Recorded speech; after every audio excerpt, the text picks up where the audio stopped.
Hello बच्चों, welcome to chemistry classes once again. आज का जो टॉपिक है वो स्टार्ट कर रहे हैं हम कॉलरिशेस लॉ। जैसे लास्ट वीडियो में आपने लैम्डा एम और लैम्डा इक्यूज के बारे में स्टडी किया था, है ना। तो जो लैम्डा एम आपका होता है वो कापा इंटू 1000 बाय मोलारिटी, ठीक है। इस तरह से हमने लैम्डा इक्यू किया था, तो कापा इंटू 1000 बाय नॉर्मेलिटी हमने किया था, ठीक है।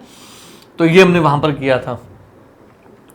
तो जैसे लैम्डा इक्यू करना है तो आपको कापा इंटू 1000 बाय नॉर्मेलिटी, जिसको फिर हमने ऐसे भी किया था। लैम्डा इक्यू जो होता है हमारे पास वो आपके पास जो लैम्डा एम है that is equal to N times of lambda eq, कि हम कर लेते हैं, ठीक है। जैसे हमारी नॉर्मेलिटी जो होती है वो एन टाइम्स ऑफ मोलैरिटी होती है, वो आप यहाँ प्लेस कर सकते हैं ऐसे, एन टाइम्स ऑफ मोलैरिटी, ठीक है। तो अगर आप एन फैक्टर को छोड़ दो तो बाकी जो आपके पास है ये लैम्डा ई क्यू एम हो गया, ठीक है।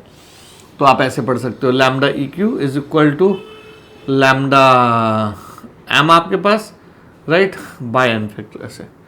तो वहां से आपका रिलेशन आ जाता है। इसको मिसलीड मत करना, क्योंकि नॉर्मेलिटी आपकी एन टाइम्स ऑफ मोलैरिटी होती है, तो लैम्डा ई क्यू आपके पास होता है लैम्डा एम बाय एन, ठीक है। ये कॉम्पिटिटिव का इंपॉर्टेंट रिलेशन होता है, काफी आपको इंपॉर्टेंट रिलेशन काम में आएगा। एक तो ये ध्यान रख लेना, ठीक है। फिर जैसे आपके डिटेल, जैसे अब आपको न्यूमेरिकल्स करना था तो वहाँ यूनिट्स वगैरह हमने किया था सारा। तो लैम्डा एम के मेन न्यूमेरिकल होते हैं, डाइल्यूशन फैक्टर्स वगैरह भी हमने किए थे। तो lambda M is equal to kappa is equal to 1/r into L by A, ठीक है, सेल कांस्टेंट। ये हमारा कापा था, और इसको आप कह सकते हो कापा के, ठीक है, इंटू 1000 बाय मोलैरिटी, ठीक है। तो मेन आपके न्यूमेरिकल इस फॉर्म में सारे चलते हैं उस पार्ट से। Lambda M is equal to 1/r into L by A, ठीक है। तो 1/r को आप कंडक्टेंस भी कह सकते हैं। जैसे ये 1/r है तो इसको आप अलग से कंडक्टेंस भी कह सकते हो, सी, ठीक है। रेजिस्टेंस आपको दी हो तो यहाँ रेजिस्टेंस डाल दो। सेल कांस्टेंट आपको दिया हो तो एल बाई ए को सेल कांस्टेंट भी कहते हैं, सेल कांस्टेंट, राइट। तो आप रेजिस्टेंस भी डाल सकते हो नीचे। कंडक्टेंस है तो 1/r की जगह डाल दो, सेल कांस्टेंट तो एल बाई ए की जगह डाल दो, मोलैरिटी डाल दो। तो इससे आप लैम्डा एम निकाल सकते हो, ठीक है। अगर आपको डायरेक्ट कापा दिया हो तो कापा पूरा भी डाल दो आप। तो जो आपका कापा पूरा है वो 1/r into L by A, this is complete is kappa. तो आप कापा इंटू 1000 में मोलैरिटी से भी न्यूमेरिकल सॉल्व कर सकते हो। फिर लैम्डा ई क्यू हो तो lambda M by N relation से भी कर सकते हैं आप न्यूमेरिकल, ठीक है। तो एक तो ये हमारा पार्ट है। इसी के साथ ना अब हमारा यहाँ स्टार्ट हो जाता है कॉलरिशेस लॉ, ठीक है। कॉलरिशेस लॉ, जो कॉलरिशेस लॉ होता है वो law of independent migration of ions होता है। लॉ ऑफ इंडिपेंडेंट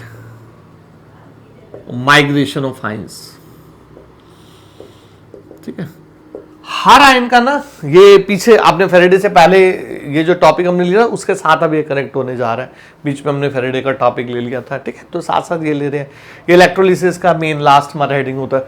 तो ये law of independent migration of होता है। तो जब भी आपका इलेक्ट्रोलिसिस होता है तो कैटायन और आयन जो होते हैं वो अपोजिट आयन की तरफ मूव करते हैं, अपोजिट इलेक्ट्रोड की तरफ। जैसे आपका एक नेगेटिव कैथोड होता है, एक पॉजिटिव आपका एनोड होता है ऐसे, ठीक है, जिसको हम कंडक्टोमेट्री कहते हैं। यहाँ उसकी रीडिंग आ जाती है इस तरह से, ठीक है, दिस कॉल्ड कंडक्टोमेट्री। तो अपोजिट आयन जो है वो पॉजिटिव और नेगेटिव अपोजिट पोल की तरफ मूव करते हैं। तो जितना उसका मूवमेंट होगा उसके हिसाब से यहाँ कंडक्टेंस डेवलप होती है, राइट। तो यहाँ जो हमारे कैटायन आयन मूव कर रहे हैं तो इसको बोलते हैं law of independent migration of ion, ठीक है। तो every ion has its on independent conductance, उसका एक अपना कंडक्टेंस होता है, ठीक है। हर एक का अपना, जैसे एल्युमिनियम आयन है, सल्फेट आयन है, आपका हर आयन का अपना कंडक्टेंस है, ठीक है। तो जैसे K+ है आपका, मान लो एल्युमिनियम आयन आपके पास है, सल्फेट आयन आपके पास है, नाइट्रेट आयन आपके पास है, ठीक है, कैल्शियम आयन आपके पास है, क्लोराइड आयन आपके पास है ऐसे, ठीक है। आपके पास ब्रोमाइड आयन हो सकता है वैसे, ठीक है। आपके पास सोडियम आयन हो सकता है, ठीक है। और जैसे लिथियम आयन हो सकता है आपके पास, ये सब ऐसे। तो कुछ कैटायंस एंड आयंस के मैंने एग्जांपल लिए, हर एक अपना इंडिपेंडेंट कंडक्टेंस होता है। तो अब आयन और आयन से हमारा मिलकर के सॉल्ट बनता है। तो each every ion has its on independent conductance, ठीक है। तो टोटल कंडक्टेंस ठीक है। जैसे कंडक्टेंस आप किसी की भी लेते हो तो इनका डाटा आपको मिलेगा ऐसे, जैसे मान लो आप लैम्डा एम लेते हो तो ओम, ठीक है, inverse centimetre square mole inverse, तो उसके अंदर आपको हर एक ऐसा डाटा मिलेगा। जैसे आप एक्स वाई जेड कुछ भी मान सकते हो, ऑब्जेक्टिव में तो आपको मिलता भी एक्स वाई जेड से, ठीक है। तो ये आपको ऐसे वैल्यूज मिलेंगी। अगर मैं कुछ एक्स वाई जेड से मर्ज करके बता दूंगा, सब्जेक्टिव में आप वो वैल्यू डाल सकते हो। तो ओम inverse centimetre square mole inverse में डाटा मिलेगा। तो total conductance of any electrolyte is equal to sum of conductances of each ion multiplied by number of moles of ions furnished by 1 mole of the electrolyte। ये तो पहले इसका statement है, ठीक है। जैसे आप इनसे मिलकर के कोई भी सॉल्ट बना सकते हो। मान लो आपका KCl सॉल्ट है और आप इसका लैम्डा एम निकालना चाह रहे हैं, ठीक है। तो पीछे हमने लैम्डा एम, लैम्डा इन्फिनिटी ये सब बातें की थी, ठीक है। तो लैम्डा एम करना चाहते हैं तो ये ऐसे हो जाएगा, lambda M K plus plus lambda M chloride ion आपके पास, वो आपके पास यहाँ दिए हुए हैं, K प्लस भी दिया हुआ है, क्लोराइड आयन भी दिया हुआ है आपके पास, ठीक है। अब यही चीज आपको लैम्डा एम कैल्शियम क्लोराइड निकालना है मान लो, तो वो क्या हो जाएगा, lambda M calcium ion plus 2 times of lambda M chloride ion, क्योंकि 1 मोल कैल्शियम राइड में आपके 1 कैल्शियम है, 2 क्लोराइड आयन है, ठीक है। अब यही आपके पास एल्युमिनियम सल्फेट आ जाए, फिर आप सारे फॉर्मूले ऐसे कर सकते हो। इसका आपको लैम्डा एम चेक करना है, तो आपके पास एल्युमिनियम का भी कंडक्शन है, सल्फेट का भी कंडक्शन है, तो इसका टोटल कंडक्टेंस हो जाएगा 2 टाइम्स ऑफ Al3 प्लस इसका lambda M plus 3 times of lambda M of sulphate ion. इसी तरह से आप सभी इलेक्ट्रोलाइट का ले सकते हो, ठीक है। तो ये तो पहले हमारा लॉ है, इसको law of independent migration of ion कहते हैं। Every ion contributes independently to the conductance, hence the total conductance is equal to sum of the conductances, ठीक है। तो अब इसकी एप्लीकेशंस हमारे पास बहुत अच्छी होती हैं। देखो इसका अगर आपको एप्लीकेशन पार्ट करना है, उस एप्लीकेशन पार्ट में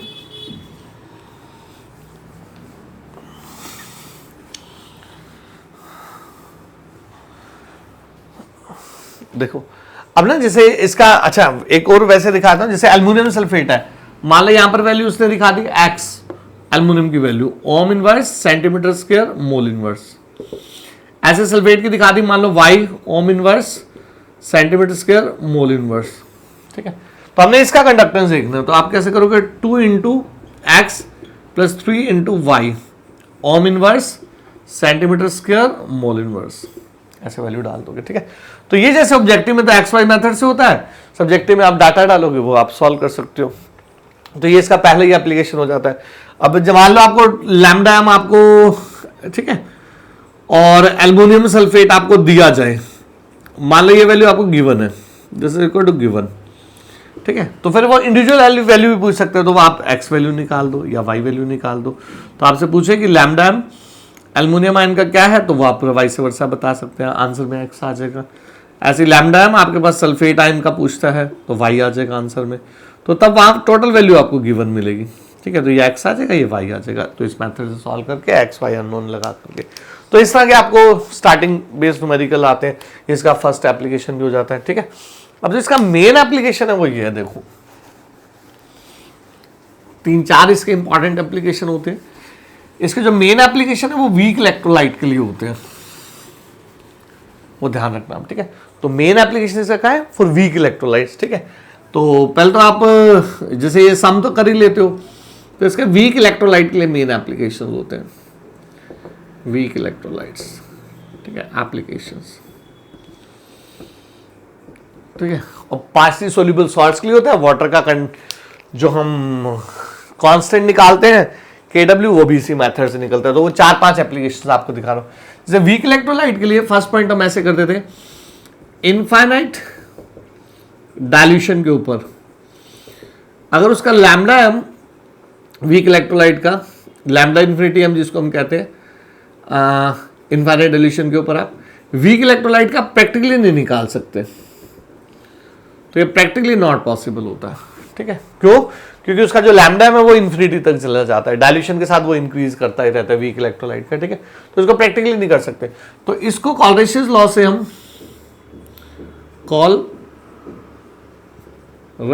लॉ इसको बोलते हैं, law of independent migration of ice, ठीक है।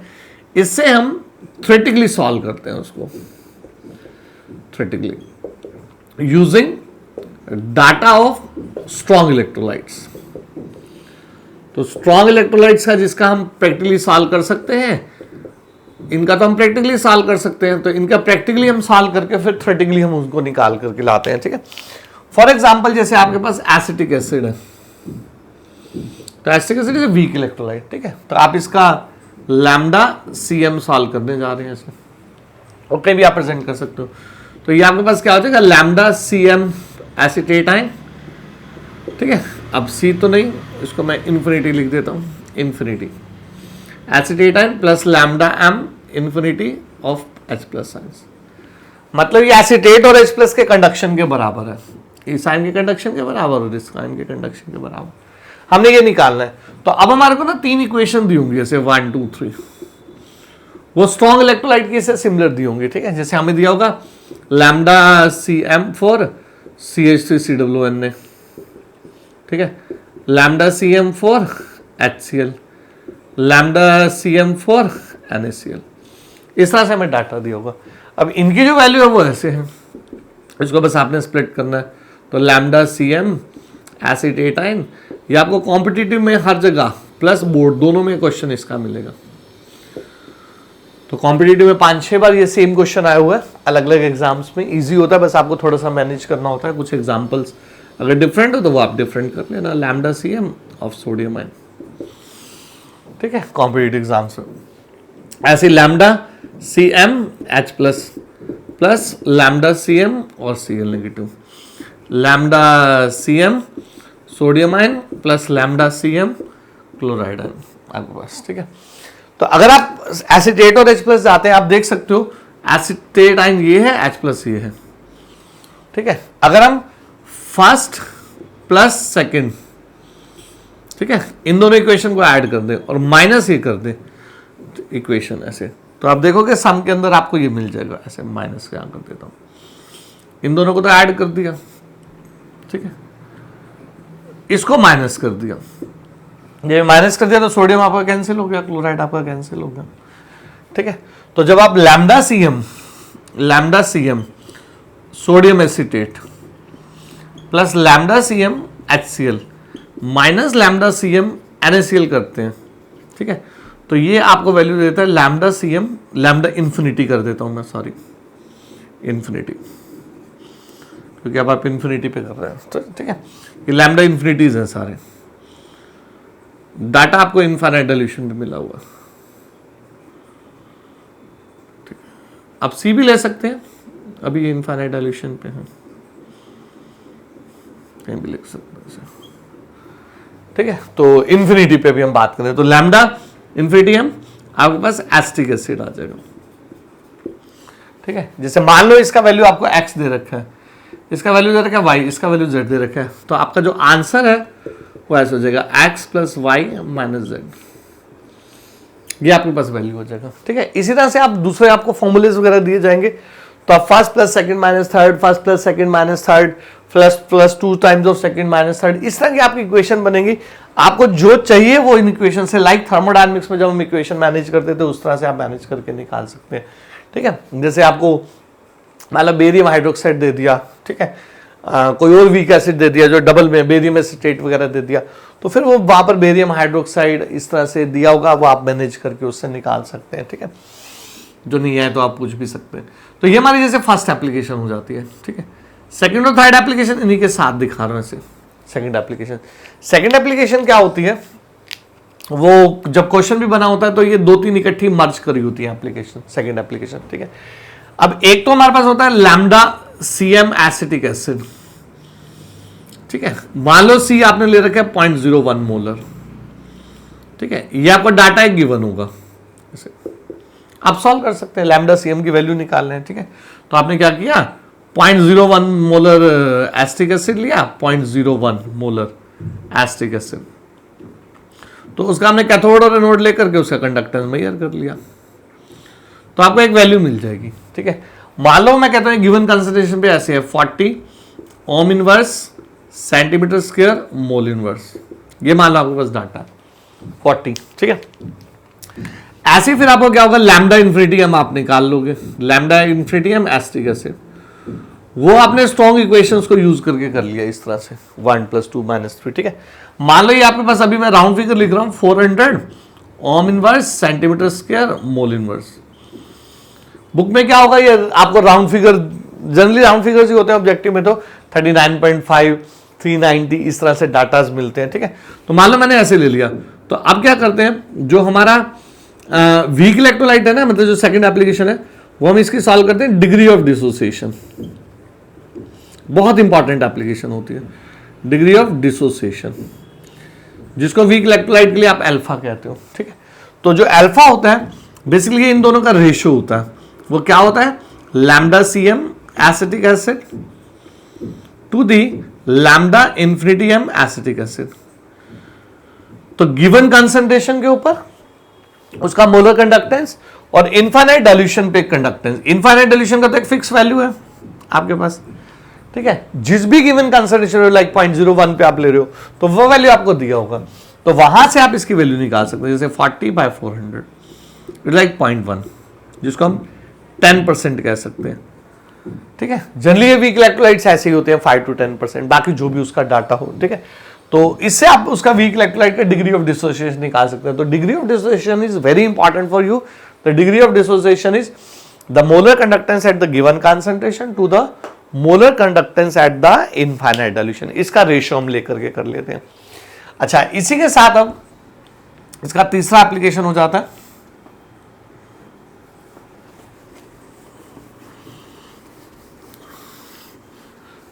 मैं यहां दिखा देता हूं इसमें।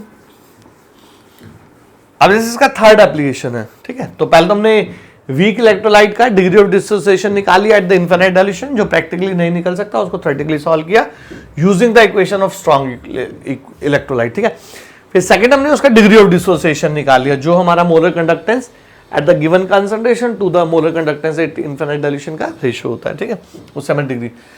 तीसरा जो होता है इसका, वो वीक इलेक्ट्रोलाइट का आयनाइजेशन कांस्टेंट हो जाता है, आयनाइजेशन कांस्टेंट। ठीक है, तो आयनाइजेशन कांस्टेंट होता है। अब आयनाइजेशन कांस्टेंट के अंदर हमारा जो होता है आपके पास, आयनाइजेशन कांस्टेंट में आयनाइजेशन कांस्टेंट को हम K लिखते हैं। जैसे एसिटिक एसिड के लिए मान लो आपने लिखना है CH3COH, तो इट गिव राइज टू आपके acetate ion plus H+ ion, right. उसको हम ऐसे लिखते थे C0 Ostwald dilution law, C1 - α C alpha C alpha, this is Ostwald dilution law, Ostwald's dilution law. तो ऐसा K हम ऐसे लिखते थे C alpha into C alpha by C1 - α, C से C कैंसिल। अगर आप सब्जेक्टिव लेते हो तो नीचे का अल्फा निगलेक्ट कर सकते हो, ऑब्जेक्टिव के लिए नहीं, तो वहां पर आप हमेशा ऐसे करना C alpha² by 1 - α। ठीक है, क्योंकि 5% तक हमारी नेग्लिजिबल कंडीशन होती है, बट ऑब्जेक्टिव में आपके आंसर गलत आने लग जाएंगे, तो आप हमेशा C alpha² by 1 - α जोड़ लेना आप, तो उससे परफेक्ट आपके आंसर आएंगे। जैसे अब यही हमारे को आपको निकालना है, मान लो K फॉर एसिटिक एसिड। ठीक है, इसी फॉर्मूले के आगे, तो वो आपका हो जाएगा C alpha² by 1 - α। ठीक है, अब C मान लो आपकी 10⁻² मोलर है, 0.01 जो अभी पीछे वैल्यू थी। अब इसका अल्फा आ गया 0.1, तो 0.1 का स्क्वायर ऐसे कर दोगे आप। ठीक है, तो divided by 1 - α।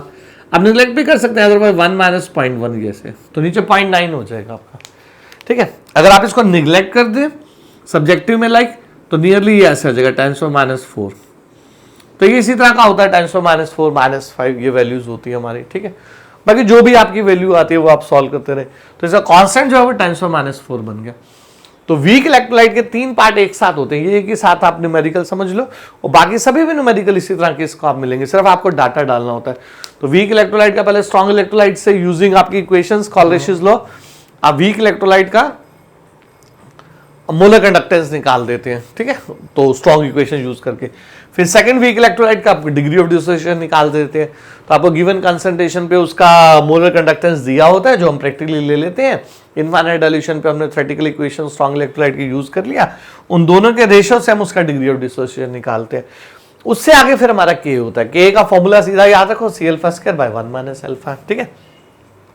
Fourth minor application है वो मैं शॉर्ट में बताता हूं। ऐसे जो आयनिक प्रोडक्ट ऑफ वाटर होता है ना H3O+ और ऐसे ही हाइड्रोक्सिल जिसको हम 10⁻14 लिखते हैं, तो वो भी इसी मेथड से निकलता है, ठीक है।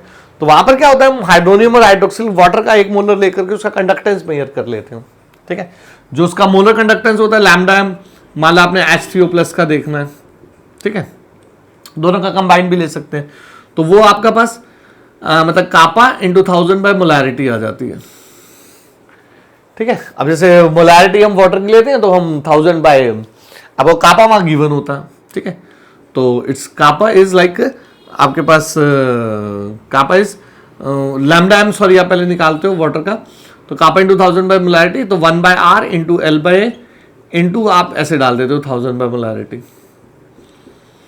राइट, ठीक है। तो जैसे आप एक आयन का मान लो मेजर करना चाहते हो हाइड्रोनियम या हाइड्रोक्सिल का, तो कापा × 1000 मोलैरिटी कर लेते हैं, तो वहां पर आप कर सकते हो 1/r, वो आपको वैल्यूज गिवन होती है, कापा की दी हो चाहे रेजिस्टेंस सेल कांस्टेंट या हो, तो 1000 मोलैरिटी कर लेते हैं। तो ये जब आप वैल्यू सॉल्व करते हो नियरली गिवन पे 10⁻⁷ मोलर इस तरह से आ जाती है, फिर 10⁻⁷ मोलर × 10⁻⁷ मोलर, ठीक है, इज इक्वल टू 10⁻14, ये डाटा उसी से निकला हुआ। तो ये एक इंपॉर्टेंट वैसे एप्लीकेशन ध्यान रख सकते हैं, जो आयनिक प्रोडक्ट ऑफ वाटर होता है, जो 11th में भी हम इक्विलिब्रियम में करते थे, आयनिक प्रोडक्ट ऑफ वाटर। तो आयनिक प्रोडक्ट ऑफ वाटर भी इसी मेथड से आता है। तो वहां कंडक्टेंस हमने किया होता है आयंस का, वो कंडक्टेंस करके उसका स्क्वायर करके उसका आयनिक प्रोडक्ट ऑफ वाटर निकाल लेते हैं, ठीक है। फोर्थ इसका एक और एप्लीकेशन होता है, वो होता है आपके पास स्पैरेंगली सोल्यूबल सॉल्ट्स के ऊपर, ठीक है।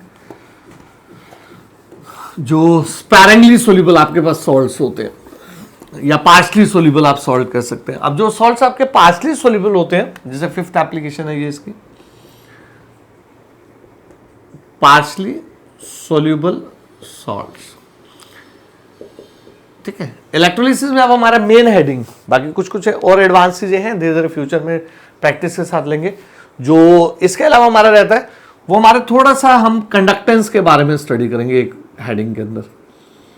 कंडक्टेंस जिसको आप कंडक्टोमेट्री बोल देते हैं, प्रॉपर कंडक्टोमेट्री टाइट्रेशन, ये एक हमारा स्टडी का एरिया होगा। तो उसमें strong acid strong base, strong acid weak base, weak acid strong base, weak acid weak base, और टाइट्रेशन जो हमारी प्रेसिपिटेशन टाइट्रेशन वगैरह होती हैं, तो उसको हम कंडक्टोमेट्री से सॉल्व करते हैं। तो वो आपको कुछ क्वेश्चंस देखने को मिलेंगे, तो वो एक हेडिंग में हम स्टडी करेंगे लास्ट। तो वो हमारा इलेक्ट्रोलिटिक पार्ट फिर खत्म हो जाता है। इलेक्ट्रोलिटिक पार्ट हमारा 1/3 है, इलेक्ट्रोकेमिकल पार्ट 2/3 है, तो वो 2/3 पार्ट हमारा वो काफी डिटेल में वो हम इसके बाद स्टार्ट करेंगे। तो अब हमारे पास आ जाते हैं पार्शली सोल्यूबल सॉल्ट्स। जब आपके पास पार्शली सोल्यूबल सॉल्ट्स होते हैं, जैसे आपने AgCl ले लिया, ठीक है, तो Ag प्लस Cl नेगेटिव, 11 में हम ऐसे करते थे 1 0 0 1 माइनस S S, ठीक है। तो कोई बाइवेलेंट होता था तो उस तरह से करते थे। तो फिर हम इसका KSP भी करते थे, जहां पर S जो है वो सॉल्युबिलिटी है, सॉल्युबिलिटी। जो KSP है उसको ऐसे लिखते थे S × S/1 - S। नीचे का आप निगलेक्ट भी कर सकते हो, तो S², ठीक है। मान लो कोई एक 2 आयन देता है, एक आयन देता है, तो 4s³ ऐसे हम करते थे, 2s का होल स्क्वायर ऐसे करके ना, है ना।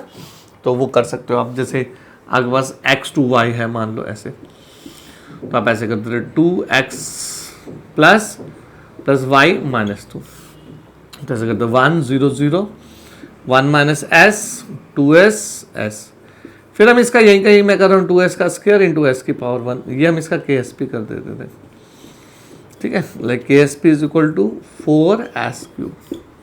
फिर ऐसे ये चलते रहते थे फॉर्मूले, ठीक है। अभी ज्यादा नहीं, इसके सिंपल वाले ही आते हैं शुरू में, तो ज्यादा जो तो आप प्रैक्टिस भी कर सकते हो। तो पार्शली सोल्यूबल सॉल्ट्स की हम सॉल्युबिलिटी निकालते हैं, तो इसकी सॉल्युबिलिटी का फॉर्मूला है वो भी इसी से आता है, λm is equal to kappa × 1000 by, जो ये मोलारिटी होती है that is replaced by solubility.